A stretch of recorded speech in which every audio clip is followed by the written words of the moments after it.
நீங்கள் பார்த்து கொண்டிருப்பது இது ஒரு சித்த மருத்துவம். வாதத்தினால் வருகிற வலிகளுக்கு ஒரு நல்ல மருத்துவ குறிப்பாக பார்க்க போகிறோம். பக்கவாதத்துக்கான ஒரு மருத்துவ குறிப்பு தான் பார்க்குறோம்.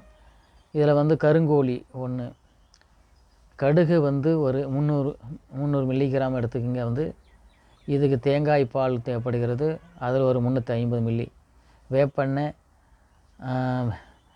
வேப்பெண்ணெய், நல்லெண்ணெய், இந்த எண்ணெயும் சேர்த்துக்குங்க. வந்து இதெல்லாம் போட்டு நல்லா வந்து காய்ச்சணும்.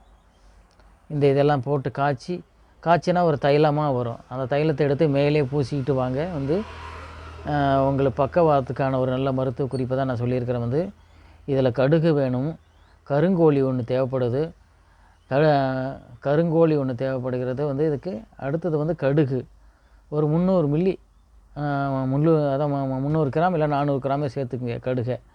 இதெல்லாம் அந்த கடுகோட அதை கூட சேர்த்து தேங்காய் பால், வேப்பெண்ணெய் எல்லாத்தையும் போட்டு எல்லாம் வந்து காய்ச்சுங்க.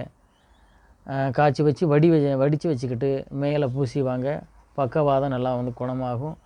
இதுதான் இதோடைய மருத்துவ குறிப்பானது. மேலே பூசி வரலாம். தேவைப்பட்டால் கூட கொஞ்சம் 10 சொட்டு இந்த சொட்டுன்னு சொல்லுவாங்க, அதேமாரி கூட வந்து நம்ம நாக்கில் வந்து அதை தைலம் மாதிரி கூட சாப்பிடலாம். அப்படியும் சாப்பிட்டுக்கலாம், உள்ளுக்கும் சாப்பிடலாம்.